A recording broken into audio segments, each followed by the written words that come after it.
want to thank you, first of all, Hale, for this wonderful experience of being much more clear about what we call the truth of what I am. And a month ago, I was releasing a lot, and suddenly I saw here all the suffering, and I just saw it gone. And I said, oh, where is my suffering? Wow, it was very strange. But what happened to me now is that not the suffering left. It's just being more clear about I am that. And there is nothing I have to release. There is nothing I have to push. I have to change. I have to struggle, to to feel good. And this is a real gift, to this freedom, this I am that, and I have only one word for this, yes, instead of no, no, no, no, no, no. I have this one big yes, and I remember in the 9 days retreat 2 years ago, you asked us to go to the hotel and talk with the inner wisdom and ask if it has a voice, what it should tell. And my inner wisdom told me,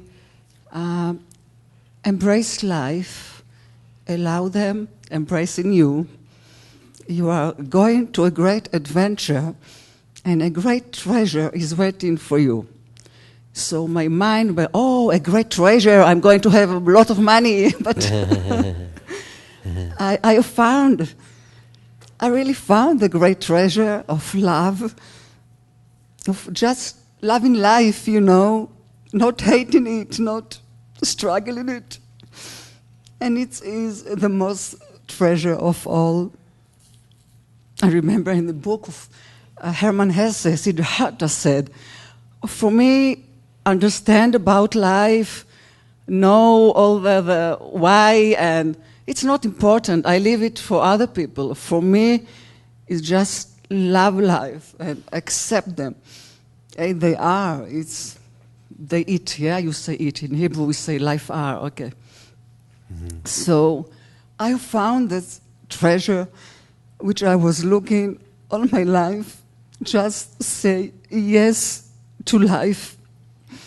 And this is great. I'm so happy. Really. I'm crying from happiness, not from And this body, mind still love sex, food, and money, thanks God. But I think even more, but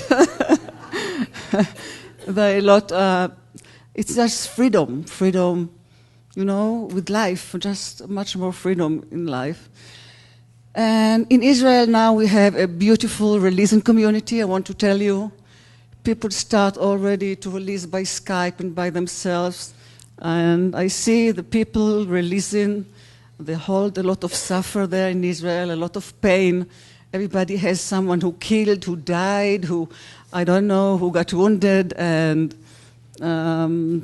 it's really good to see people release and know more about love and peace and freedom. Thank you all. The floor is open to questions, sharing, and assistance. Yes, all the way in the back.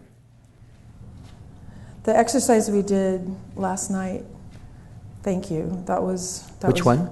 The one about really getting in touch with how angry we are. Oh, sure. And when we did it in October, I didn't connect as well with it as I did, and the explanation and the process we went through was really great.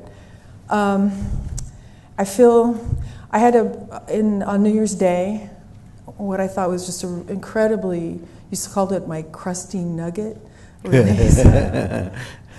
And it was a great release, and it just felt enormous. And I thought, I hear all the stories of everybody and how they make just these really fantastic changes in their lives after they have these releases. But actually for me, it was kind of, things got a lot more difficult. Mm-hmm. And by the way, I just want to say something about that. Overall, you'll find that as you let go, as you discover the truth of who you are, it also has a profoundly positive effect on the body-mind. But it may not show up the way you would prefer.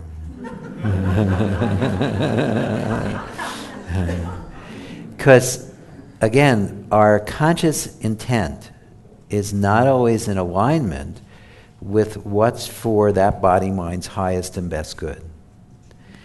Often it doesn't. Because often what we're consciously seeking is based on, well, almost all the time, what we're consciously seeking is based on memory, is based on belief, it's based on programming, it's based on holdback. And even if what you're consciously seeking is to discover the truth of who you are, in order to seek for that, you have to look away from it. So even the seeking itself, even though most people will tell you that's a very noble thing to do, it's like looking for your eyeglasses while you're wearing them.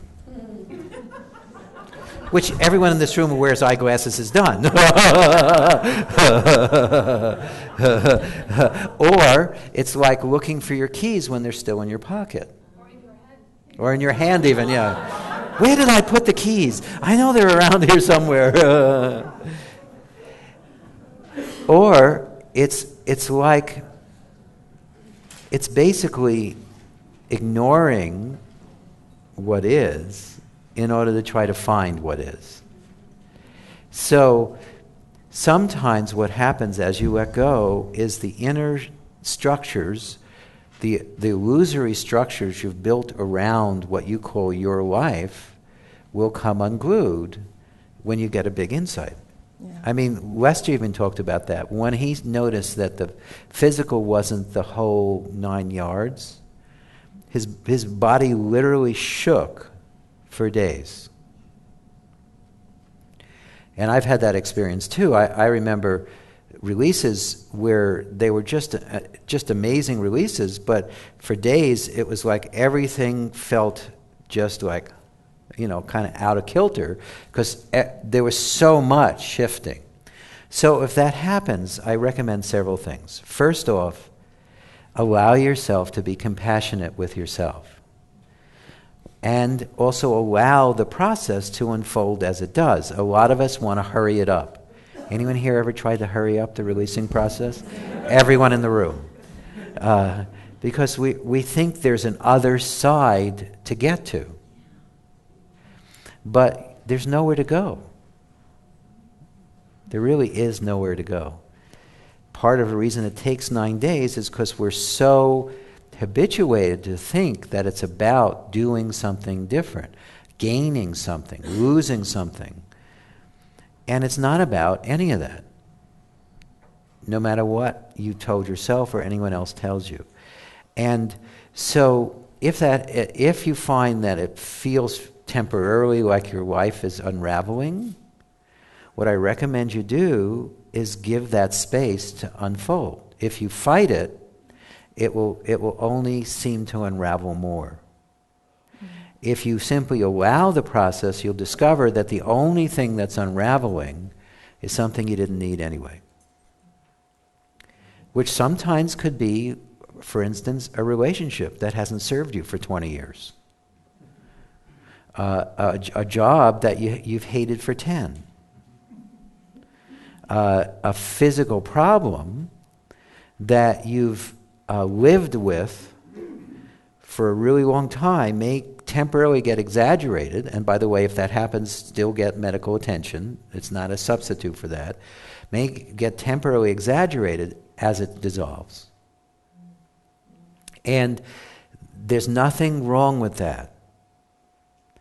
we're so used to people promising us that it's all sweetness and light and roses and Tinkerbells as you explore the truth of who you are. And there's a lot of that.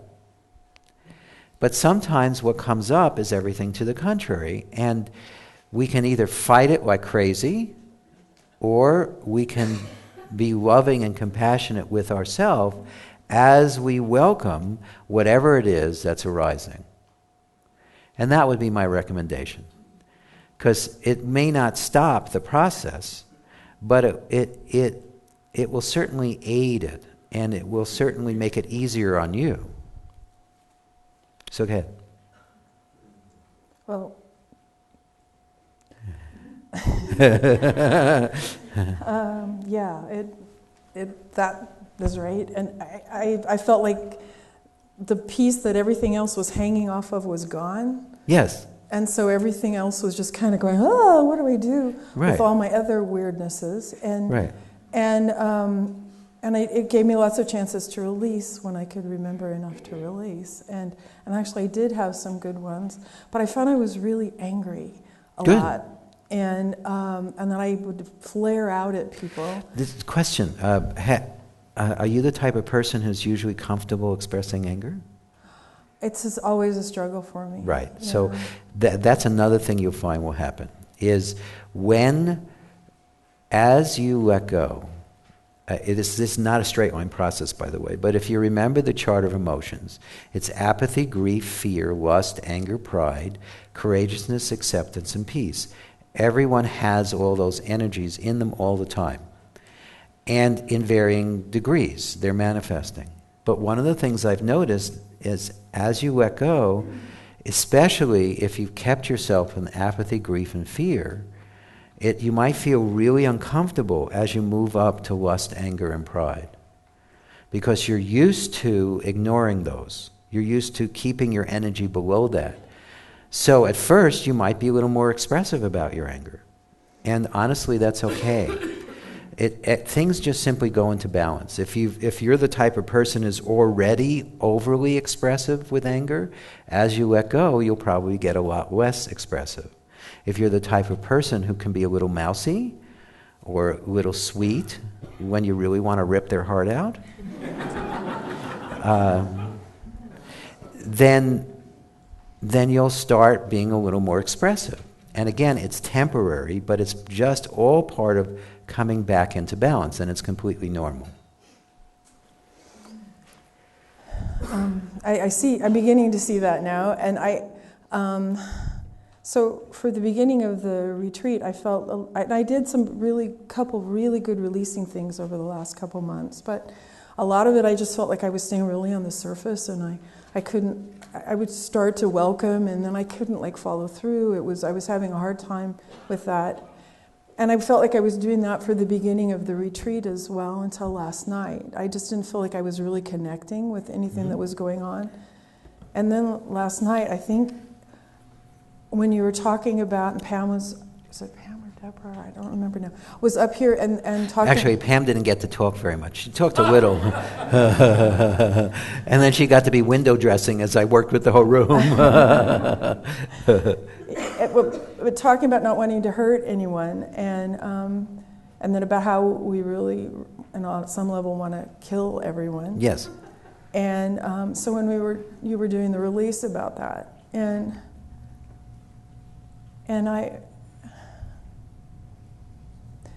I just feel like I'm really responsible, directly and indirectly, for 3 people dying. And it's not that I don't want to hurt anybody, I really have. And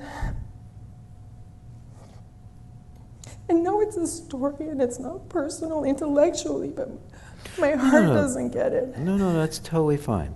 So I'm gonna do this with everybody.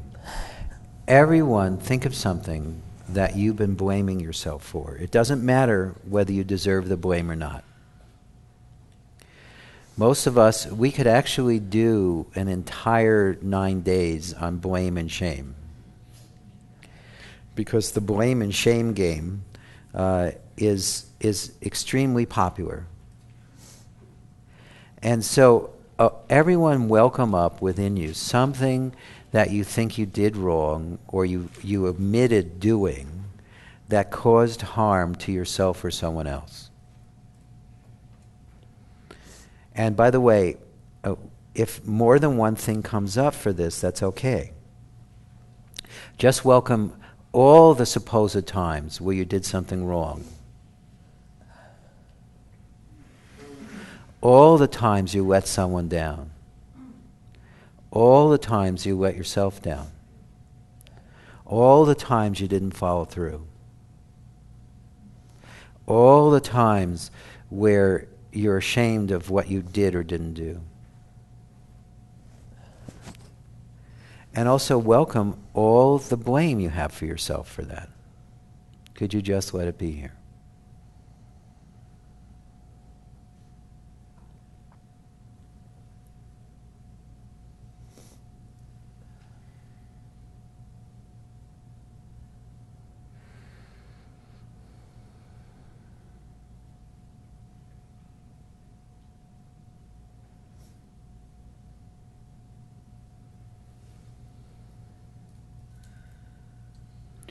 And then could you welcome all you wanting to change what happened? All you wanting to go back and fix it? All you wanting to control it? All wanting approval for what happened? All wanting security or survival?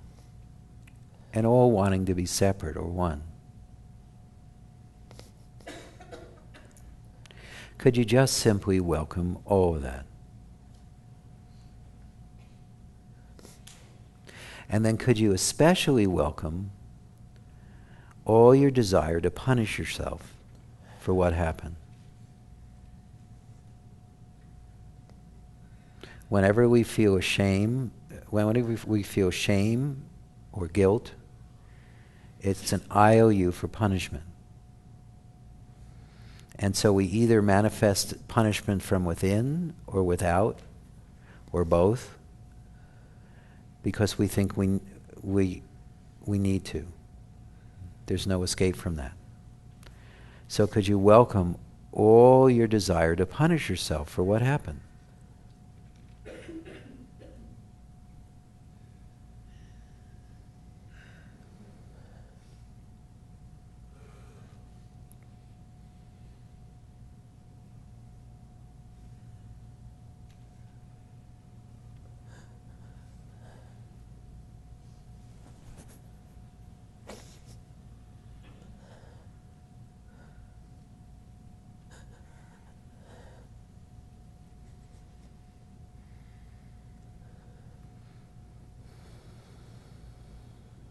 And then could you welcome any sense that any of that is personal? That it's about you or them, if there was a them involved.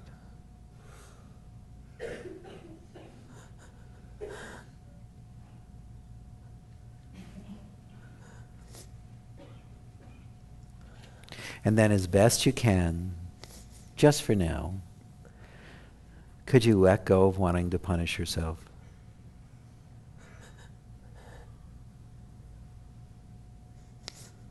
Or if you'd like, can you decide you've been punished enough?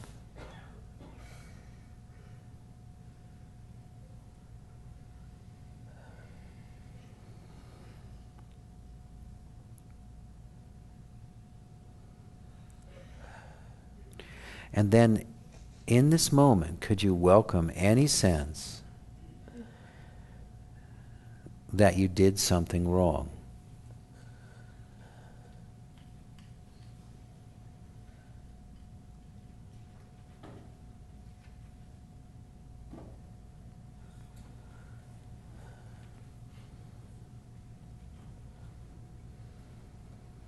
And then could you be open at least to the possibility that right and wrong are made up? What happened simply happened.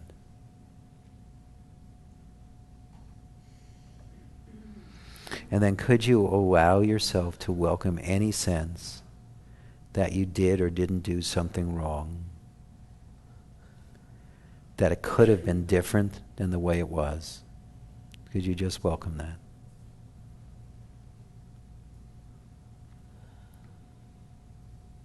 And then could you be open at least to the possibility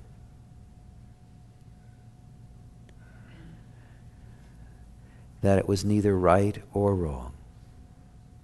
It's simply what happened.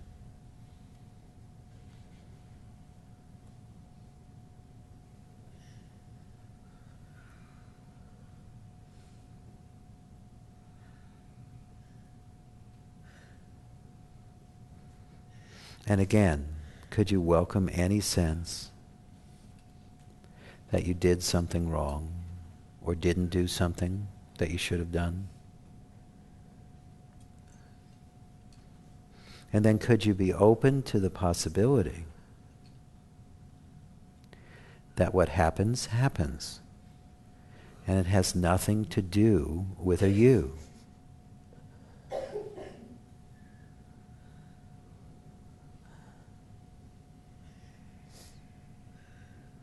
And again, could you allow yourself to feel like you did something wrong as much as you do?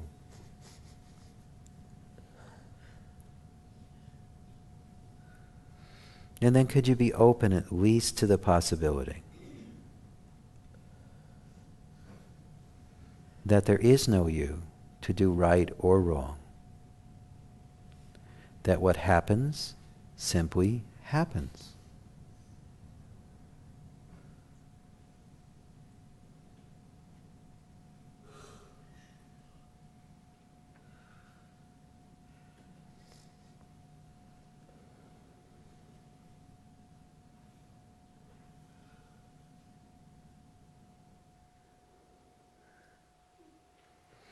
And in this moment, could you just simply welcome the whole concept of right and wrong?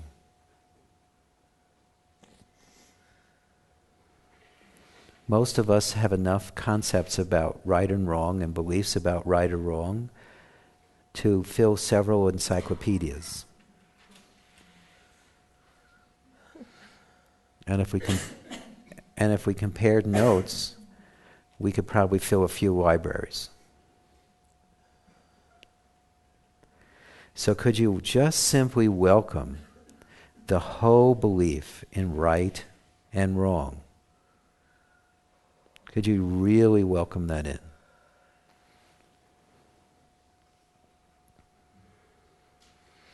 And could you welcome also all the beliefs, all the memories, all the shoulds, all the shouldn'ts,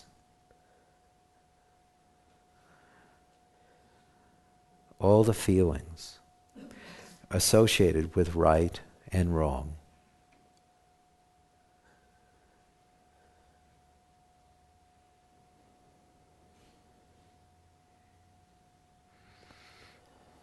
And then could you welcome too any wanting to control whether you're doing right or wrong? Any wanting to figure out what's right or wrong, or whether or not what you did was right or wrong? Could you welcome any wanting to do anything with or about right and wrong?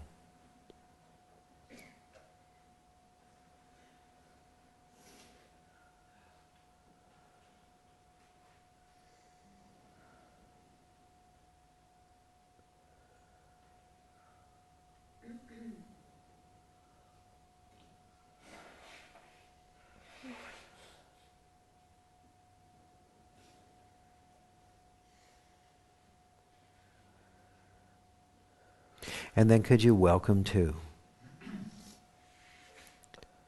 any sense that right and wrong are personal? They're about you or anyone else.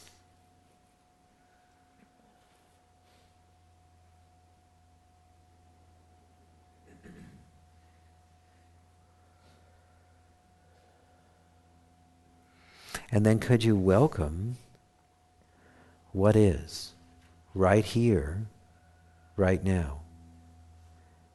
beyond the concepts of right and wrong.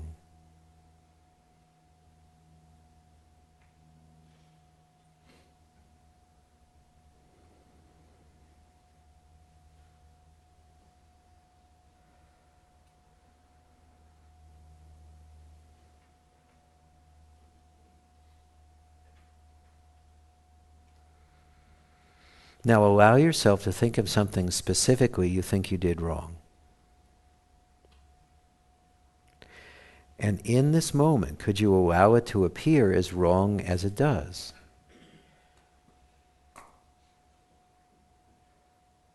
And as right as it does? And as wrong as it does? And as right as it does? And as wrong as it does? And as right as it does? And as wrong as it does? And as right as it does? And as wrong as it does? And as right as it does? And then allow yourself to think of something that you think you did right. And then could you allow that to appear as right as it does? And as wrong as it does? And as right as it does? And as wrong as it does? And as right as it does? And as wrong as it does? And as right as it does? And as wrong as it does? And as right as it does? And as wrong as it does?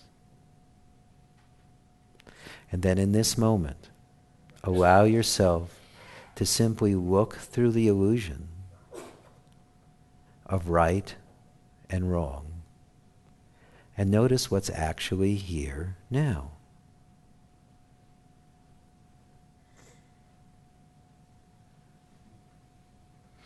Again, in this moment, could you allow yourself to look through the illusion of right and wrong? And notice what's actually here now.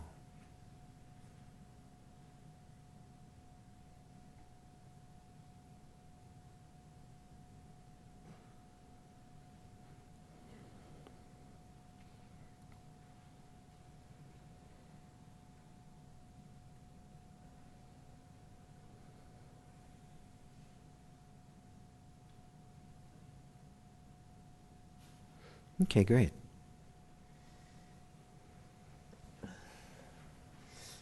So how was that? That was good. It's really good. I had such a sense of how much my sense of guilt and stuff is also holding on to them. Yes. That I'm that if I let go of the guilt, then I also lose that last connection with them. Yes, but check to see. Do you feel close to them when you're feeling guilty, or do you feel like you push them out of your life? It's both. It's both. Well, check. Yeah.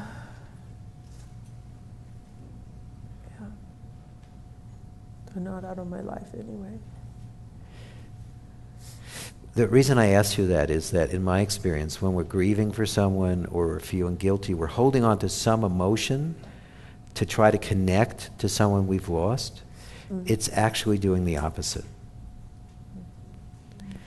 Because when you're right now with people who are alive, how comfortable are you being around someone that you feel guilty in relationship to? Does it make you want to cuddle? It makes you feel like you have to pull away. Well, the same thing is true when you lose someone. It's like grieving for someone who's right next to you. Yeah. So you don't have to worry that you'll lose the connection to someone you lost if you let go of the grief or you let go of the guilt. You'll discover that there's something much deeper than that.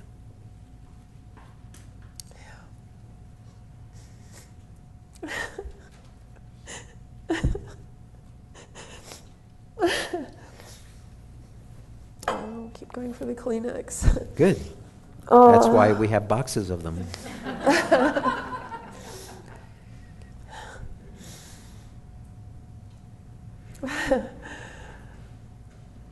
It's like I'm wandering around inside myself right now, not knowing which way to go.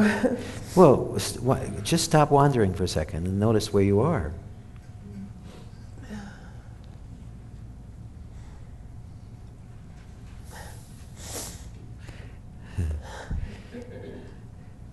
Do you need to go somewhere?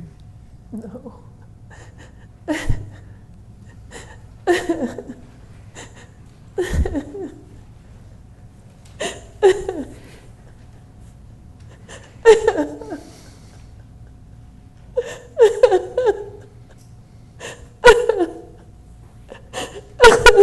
It's so big.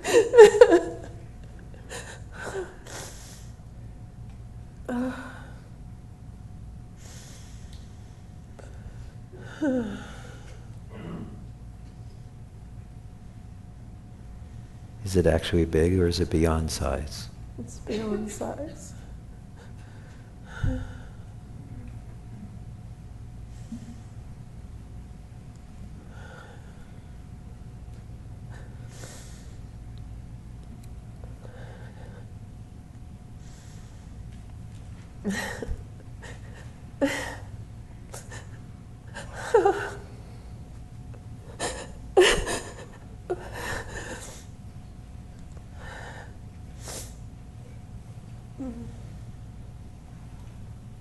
It's like every time I edge into it, I pull myself back. Yes, but just check. Is there a you to edge in or out?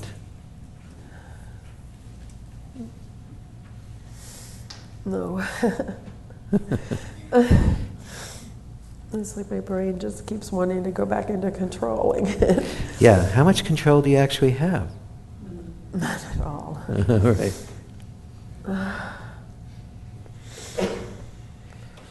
Do you know how sometimes when you get into a pool, you put your toe in first, right? But when you're trying to do that with beingness, you're already all wet. You already are in the pool. You're saturated. Yeah, you already are the pool, and you're trying to see how you put your toe in. Yeah. Thank you, Hale. So how is it now?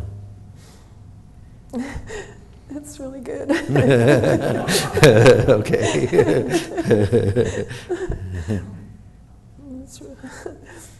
I think I'm crying for happy. No, you are. I can tell. Thank you so much. Oh, thank you.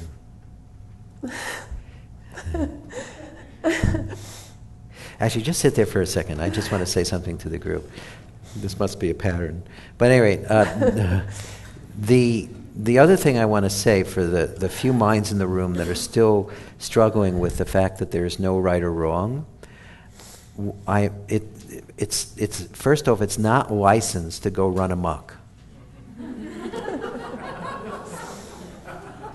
That's part of the reason that the mind clings to right and wrong, because it thinks without those rules, it isn't going to know how to behave appropriately. But that's based on several assumptions. First, it's based on the assumption that infinite beingness or infinite knowledge needs a couple of external rules to keep it in line. Two is there's this assumption that if you see beyond the illusion of right and wrong, that you're somehow just going to do wrong.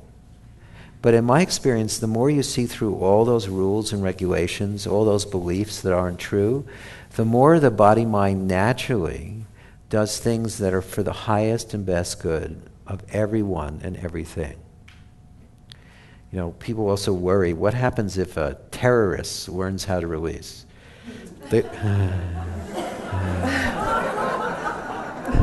That was actually a question on the community, and it's something that's been part of the discussion around releasing since the 70s, because minds go, oh no, you can't let everything go because then you'll just do all the wrong things, and the opposite is true. First off, there's no such thing as right or wrong. Everyone who's doing whatever they're doing is part of the whole, is part of the functioning. And both on a microcosm and on a macrocosm. But in my experience, if a terrorist started to release, it would be harder and harder to stay a terrorist. The whole nature of terrorism is whatever the form, whether we're a terrorist about environmental sustainability, or we're a terrorist about some religious belief, or whatever it is, we're clinging to one small idea and ignoring everything else. And each time you let go, what you're aware of, awareness doesn't change, but what you're conscious of expands radically. So it gets harder and harder to maintain any illusion. So again, it's not letting go of the belief in right or wrong is not a license to do things that most people would judge as wrong. What I've noticed is the exact opposite happens. A lot of us are secretly trying to get away with things. Because we believe there is a right or wrong. And a lot of what's wrong, a lot of us think is fun. Because what fits in there is most of us, for instance, believe sex is wrong, even with a consenting adult, because of our religious and spiritual programming. A lot of us believe eating is wrong, even though we need to eat until we've reached a certain level to maintain the body. But there's so much belief. I mean, we live in a society where there's a diet book every 10 seconds, a new diet book. So you basically, if you eat anything except air, you feel guilty. And by the way, this is a jip, but I know people who are breatharians, and they actually, after a while, start gaining weight.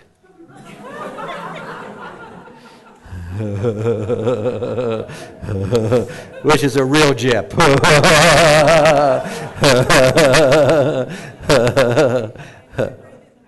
Maybe they're breathing the wrong air, right?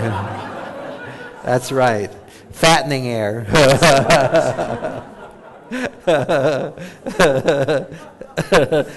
I actually had that experience myself years and years ago. This was in the around 78 or 79 or something like that. I went on a fast, partially for health reasons and partially because I thought I needed to lose a little weight. And for the first 6 or 7 days of the fast, it was easy to do because I was releasing all the lust for food. But around day 8, I stopped wanting to release my lust for food. I just wanted to have some. But I didn't eat anything. And I didn't drink anything differently or anything. And as soon as I stopped releasing my lust for food, I started gaining weight on day 8 of the fast. So by day 9, I said, screw this.